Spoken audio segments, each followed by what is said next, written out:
موچی اور شیطان۔ پیارے بچوں، یہ کہانی معروف روسی ادیب آنٹون چیخوف کی شہرِ آفاق کہانی the shoemaker and the devil کے اردو ترجمے سے لی گئی ہے۔ یہ ایک موچی کی کہانی ہے۔ اس کی بیوی کا نام ماریا ہے۔ یہ موچی، جس کا نام فیڈر ہے، وہ بہت امیر ہونا چاہتا ہے۔ وہ اپنی غریبی سے تنگ ہے۔ کرسمس کی ایک شام ماریا چولہے کے قریب بیٹھی ہوئی تھی۔ اس کا شوہر اب تک گھر نہیں آیا تھا۔ انتظار کرتے کرتے وہ وہیں اونگنے لگی۔ اور دوسری طرف چھوٹے چراغ کا تیل ختم ہو چکا تھا، لیکن فیڈر نے اب بھی کام کر رہا تھا۔ وہ بہت پہلے ہی اپنا کام چھوڑ کر باہر گلی میں سستانے کے لیے چلا جاتا تھا، لیکن کولو کالونی کے ایک گاہک، جس نے 15 دن پہلے اسے جوتے بنانے کے لیے دیے تھے، نے گزشتہ روز اس کے ساتھ کافی جھگڑا کیا تھا اور کام ختم کرنے کا حکم دیا تھا تاکہ وہ صبح آ کر اپنے جوتے لے جائے۔ یہ ایک قید والی زندگی ہے، فیڈر نے کام کرتے ہوئے بڑبڑایا۔ کچھ لوگ سو چکے ہیں، کچھ لوگ گرم مکانوں کا لطف لے رہے ہیں، جبکہ تم یہاں کسی فرشتے کی طرح بیٹھ کر کسی شیطان کے لیے جوتے بنا رہے ہو۔ اس کے ذہن پر کام اور پلکوں پر نیند کا بوجھ تھا۔ اپنے آپ کو حادثاتی طور پر سونے سے بچانے کے لیے وہ بار بار ادھر ادھر سر گھماتا اور بلند آواز میں کہتا، آخر میری زندگی ایسی کیوں ہے؟ گاہک لطف اندوز ہو رہے ہیں، جبکہ میں بھکاریوں کی طرح بیٹھ کر ان کے لیے کام کر رہا ہوں۔ ان کے پاس پیسے ہیں اور میں مجبور ہوں۔ وہ اپنے تمام گاہکوں سے نفرت کرتا تھا، خاص طور پر کولو کالونی سے۔ وہ گاہک شریف اور کافی خوبصورت تھا، تراشیدہ چاکلیٹی بال، زرد چہرہ اور سریلی آواز۔ نیلی اینک میں وہ غضب ڈھاتا تھا۔ اس کا کوئی جرمن نام تھا جسے ادا کرنا کافی مشکل تھا۔ اس کے بارے میں یہ بتانا بھی مشکل تھا کہ وہ کیا کرتا ہے۔ 15 دن پہلے جب فیڈر اس کے پاؤں کی پیمائش کے لیے گیا تھا تو وہ فرش پر بیٹھا کوئی مادہ تیار کر رہا تھا۔ اس سے پہلے کہ فیڈر اسے ہیلو کہتا، مادہ اچانک بھڑک اٹھا اور روشن سرخ شعلے بلند ہوئے۔ وہ گندھک اور جلے ہوئے پروں کی بدبو تھی اور کمرہ گلابی دھوئیں سے بھر گیا تھا، جس کی وجہ سے فیڈر کو چھینکیں آ رہی تھیں۔ پیمائش کے بعد جب وہ لوٹ رہا تھا تو اس نے سوچا، جو خدا سے ڈرتا ہے وہ اس طرح کے کام نہیں کرتا۔ یہ سوچتے سوچتے فیڈر نے جوتے میز پر رکھے اور دوبارہ سے گہری سوچ میں ڈوب گیا۔ وہ اپنے دائیں گھٹنے پر ٹھوڑی ٹکا کر اپنی غربت کے بارے میں سوچنے لگا۔ اس کی تاریک زندگی بڑی مشکل تھی، جس میں روشنی کی جھلک تک نہیں تھی۔ پھر اس نے امیروں اور ان کے بڑے گھروں اور گاڑیوں اور دولت کے بارے میں سوچا۔ کتنا اچھا ہو اگر ان امیروں کے گھروں میں شیطان آگ لگا دے، اگر ان کے گھوڑے مر جائیں اور ان کے پروں والے موٹے کوٹ اور ٹوپیاں خراب ہو جائیں تو کتنا شاندار نظارہ ہوگا۔ اگر امیر آہستہ آہستہ بھکاری میں تبدیل ہو جائے جس کے پاس کچھ نہ ہو، اور وہ ایک غریب جوتا بنانے والا اگر امیر ہو جائے اور کرسمس کے موقع پر کسی اور غریب موچی کو حکم دے کہ میرے جوتے بناؤ۔ یہ خواب دیکھتے ہوئے فیڈر نے اچانک اپنے کام کے بارے میں سوچا تو اس کی آنکھیں کھل گئیں۔ یہ لو، اس نے جوتے کو دیکھتے ہوئے سوچا، کام تو کب سے ختم ہو چکا ہے اور میں یہیں بیٹھا ہوں۔ مجھے یہ جوتے اس شریف آدمی کو دے دینے چاہیے۔ میں اس کے گھر جا کر یہ جوتے دے آتا ہوں۔ اس نے جوتوں کو ایک سرخ رومال میں لپیٹا، اپنا سامان رکھا اور باہر گلی میں نکل گیا۔ ہلکی برف باری ہو رہی تھی، برف چہرے میں سوئیوں کی طرح چبھ رہی تھی۔ سردی، پھسلن اور اندھیرا بھی تھا۔ مکانوں میں گیس کے مدھم لیمپ جل رہے تھے اور گلی میں عجیب سی بو پھیلی ہوئی تھی، جس کے سبب فیڈر کو بار بار کھانسی آ رہی تھی۔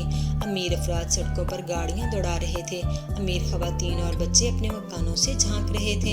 انہوں نے فیڈر کو دیکھا تو اس پر آوازیں کسنے لگے، بھکاری بھکاری۔ بچے بوڑھے سبھی فیڈر کے پیچھے چل پڑے، اس کا مذاق اڑاتے اور کہتے، بھکاری بھکاری، شرابی بھکاری، موچی۔ فکرے توہین آمیز تھے، لیکن فیڈر خاموش رہا۔ آخر کسی نہ کسی طرح وہ اس جگہ پہنچ گیا جہاں اس نے یہ جوتے دینے تھے۔ اس کا گاہک اوپری منزل پر کونے سے چوتھے گھر میں رہتا تھا۔ اس تک پہنچنے کے لیے ایک لمبے تاریک صحن سے گزرنا پڑتا تھا اور پھر ایک بلند پھسلن والی سیڑھی پر بھی چڑھنا پڑتا تھا۔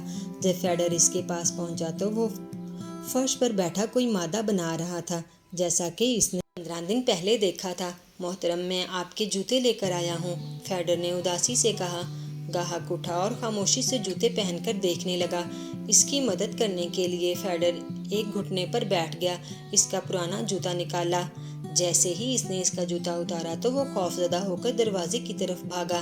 گاہک کے پاؤں انسانوں جیسے نہیں بلکہ گھوڑے جیسا تھا۔ اسے وہاں سے بھاگ جانا چاہیے تھا، لیکن اس نے فوراً سوچا کہ وہ پہلی اور شاید آخری بار کسی شیطان سے مل رہا ہے۔ اس نے سوچا کیوں نہ اس شیطان کی خدمت لے کر میں امیر ہو جاؤں اور میں اس سے مدد لوں کہ وہ مجھے امیر کر دے۔ اس نے خود پر قابو رکھا اور اپنی قسمت آزمانے کا سوچا۔ وہ احتراماً کھانسا اور کہنا شروع کیا، کہتے ہیں زمین پر شیطان سے زیادہ ناپاک اور غیر خالص چیز کوئی نہیں ہے، لیکن میرا خیال ہے کہ آپ ایک اعلیٰ تعلیم یافتہ شیطان ہیں۔ مجھے تمہاری بات پسند آئی۔ شیطان نے اس کی چاپلوسی سمجھتے ہوئے کہا۔ شکریہ موچی، تم کیا چاہتے ہو؟ اور وقت ضائع کیے بغیر موچی نے شکایتوں کا پنڈورا باکس کھول دیا۔ اس نے یہ کہہ کر شروعات کی کہ میں بچپن ہی سے امیروں سے حسد کرتا ہوں۔ اسے ہمیشہ سے اس بات پر غصہ تھا کہ تمام لوگ بڑے گھروں میں کیوں نہیں رہتے اور سبھی کے پاس اعلیٰ نسل کے گھوڑے گاڑیاں کیوں نہیں ہیں۔ اس نے پوچھا وہ غریب کیوں ہے اور دوسرے لوگ امیر کیوں ہیں؟ اس نے کہا جب امیر اپنے گرم مکانوں میں لطف اندوز ہو رہے تھے تو اسے سخت سردی میں کام کیوں کرنا پڑا؟ اس کی شادی ماریا جیسی غریب لڑکی سے کیوں ہوئی؟ یہ سچ تھا کہ ماریا ایک اچھی، مہربان اور محنتی عورت تھی، لیکن وہ پڑھی لکھی نہیں تھی۔ اس کے ہاتھ سخت تھے اور اسے آداب گفتگو بھی نہیں معلوم تھے۔ تو پھر تمہیں کیا چاہیے؟ اس کے گاہک نے اس سے پوچھا۔ میں آپ سے التجا کرتا ہوں محترم شیطان کہ مجھے ایک امیر شخص بنا دیجیے۔ یقیناً میں ایسا کر سکتا ہوں، لیکن اس کے لیے تمہیں اپنی روح مجھے دینی ہوگی۔ جاؤ وہاں رکھے کاغذ پر دستخط کر دو جس پر لکھا ہے کہ تم اپنی مرضی سے مجھے اپنی روح دے رہے ہو۔ معزز شیطان، فیڈر نے شائستگی سے کہا، جب تم جوتا بنانے میرے پاس آئے تھے تو میں نے آپ سے ایڈوانس میں رقم نہیں مانگی تھی۔ پہلے میں نے آپ کا جوتا بنایا اور پھر آپ سے پیسے لیے تھے۔ اب آپ بھی ایسے ہی کرو، پہلے مجھے امیر بناؤ اور اس کے بعد میں اپنی روح آپ کو دوں گا۔ اچھی بات ہے، گاہک نے کہا، ٹھیک ہے ایسے ہی کرتے ہیں۔ پہلے میں تمہیں امیر بناتا ہوں۔ مادے سے اچانک ایک روشن شعلہ بھڑک اٹھا اور اس میں گلابی رنگ کا گاڑھا دھواں اٹھنے لگا۔ جلے ہوئے پروں اور گندھک کی بو آنے لگی۔ جب دھواں کم ہوا تو فیڈر نے اپنی آنکھیں رگڑی اور دیکھا کہ اب وہ جوتے بنانے والا فیڈر نہیں رہا بلکہ ایک مختلف آدمی ہے۔ وہ ایک واسکٹ اور خوبصورت گھڑی پہنے ہوئے ہے۔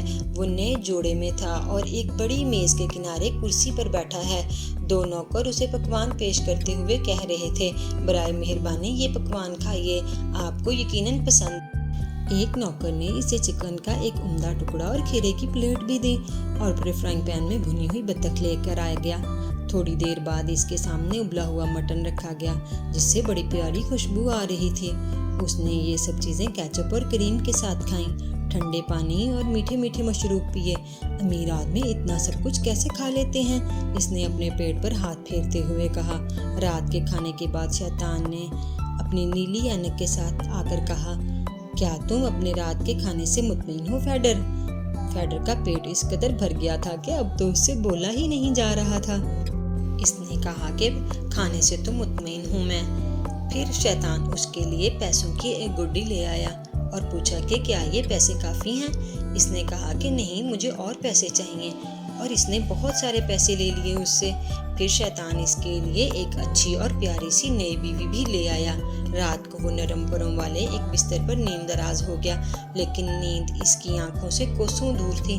اسے یہ سب کچھ عجیب لگ رہا تھا۔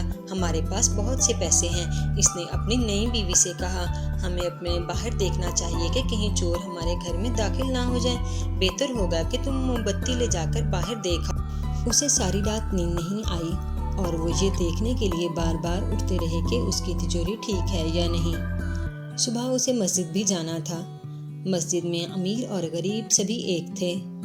جب فیڈر غریب تھا تو وہ مسجد میں آ کر اس طرح دعا کرتا تھا، خدایا مجھے معاف کر، میں گناہ گار ہوں۔ آج وہ امیر ہو کر آیا تو اس نے پھر بھی یہی بات کہی۔ اس نے زندگی میں کوئی فرق نہیں دیکھا اور مرنے کے بعد بھی اس کو ہیرے جواہرات کی نہیں بلکہ اسی مٹی میں دفن کیا جائے گا، اور وہ ویسے ہی دفن کیا جائے گا جیسے کسی غریب یا بھکاری کو دفن کیا جاتا ہے۔ مسجد میں عبادت کے بجائے اس کے ذہن میں اپنی تجوری، چور اور اپنی بربادی اور تباہ شدہ روح کے بارے میں بار بار خیال آتے رہے۔ وہ بدمزاجی سے مسجد سے نکلا اور اس کا موڈ خراب ہو گیا۔ وہ جب پہلے اس کا موڈ خراب ہوتا تھا تو گلا پھاڑ پھاڑ کر گیت گاتا تھا۔ اس نے اسی طرح سے گلا پھاڑ پھاڑ کر گیت گانے شروع کیے۔ ایک پولیس والا دوڑتا ہوا آیا اور کہنے لگا، جناب معزز شخصیات، گلیوں میں اس طرح گانا نہیں گاتی۔ آپ کوئی اب سڑک چھاپ موچی نہیں ہیں، بلکہ اب آپ ایک امیر شخص ہیں۔ فیڈر اپنی پیٹھ ایک بار سے لگا کر سوچنے لگا کہ وہ اب کیا کرے۔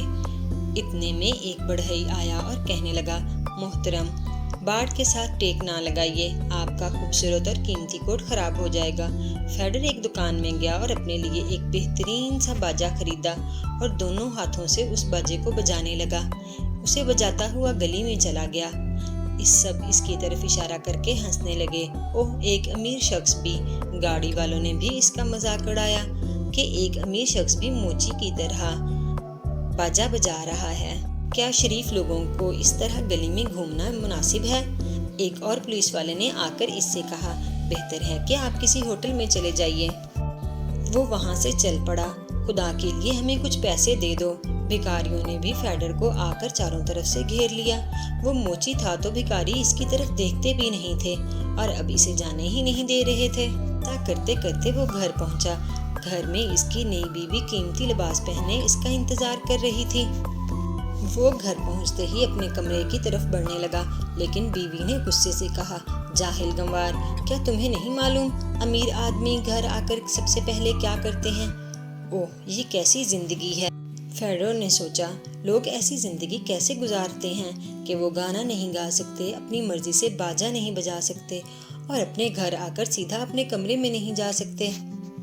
وہ اپنی بیوی کے ساتھ چائے پینے بیٹھا ہی تھا کہ شیطان نمودار ہو گیا اور کہنے لگا، چلو فیڈر، میں نے اپنے حصے کا کام کر لیا، اب تم کاغذات پر دستخط کرو اور میرے ساتھ چلو۔ اور وہ فیڈر کو گھسیٹتے ہوئے جہنم کی طرف لے جانے لگا، دہکتی ہوئی بھٹی کی طرف۔ اسے بے شمار شیطان اٹھتے نظر آئے جو زور زور سے کہہ رہے تھے، بیوقوف، پاگل، گدھا۔ جہنم سے انتہائی ناگوار بدبو آ رہی تھی جو کسی کا بھی دم گھٹنے کے لیے کافی تھی۔ اور پھر اچانک سب کچھ غائب ہو گیا، کیونکہ اس کو زور سے کسی کی آواز سنائی دی تھی۔ اس نے آنکھیں کھول لیں اور اپنی جوتے اور چراغ کو دیکھا۔ میز کے قریب ہی نیلی اینک والا وہی گاہک کھڑا تھا جو غصے سے چلایا، بیوقوف، پاگل، گدھے، میں تمہیں سبق سکھاؤں گا۔ میں نے تمہیں 15 دن پہلے آرڈر دیا تھا، لیکن تم نے اب تک میرے جوتے نہیں بنائے۔ کیا تم چاہتے ہو کہ میں روزانہ یہاں کے چکر لگاؤں؟ فیڈر نے خاموشی سے سر جھکایا اور جوتا بنانے لگا۔ گاہک کا غصہ کچھ کم ہوا تو فیڈر نے اس سے اداسی سے پوچھا، جناب آپ کیا کام کرتے ہیں؟ میں پٹاخے بناتا ہوں، نیلی اینک والے گاہک نے جواب دیا۔ اتنے میں مسجد سے اذان کی آواز آنے لگی۔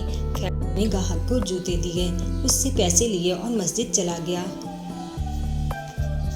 جاتے ہوئے وہ شکر ادا کر رہا تھا کہ یہ سب ایک خواب تھا۔ ریچھ کی کھال والی آرام دہ گاڑیاں گلیوں میں دوڑ رہی تھیں، تاجر، خواتین، افسران لوگوں کے ساتھ مل کر چل رہے تھے، لیکن فیڈر کو اب ان سے حسد محسوس نہیں ہو رہا تھا۔ اب اسے ایسا لگتا تھا کہ امیری اور غریبی لازم و ملزوم ہیں۔ کچھ گاڑی میں سوار ہونے کے قابل تھے اور کچھ گیت گنگنا سکتے تھے اور کوئی باجا بجا سکتے تھے، لیکن ایک ہی چیز سب کا انتظار کر رہی ہے اور وہ ہے تاریک قبر۔ سبھی ایک جیسی ہیں، سبھی کو وہیں جانا ہے۔ روح ایک قیمتی شے ہے، دنیا میں کچھ ایسا نہیں ہے کہ اسے پانے کے لیے انسان اپنی روح کا شیطان سے سودا کر لے۔ پیارے بچوں، یہ کہانی ہمیں یہی سبق دیتی ہے کہ ہمارے پاس جو کچھ ہے، جیسا ہے، ہمیں اس پر اللہ تعالیٰ کا شکر ادا کرنا چاہیے، نہ کہ دوسرے لوگوں سے حسد کریں ہم۔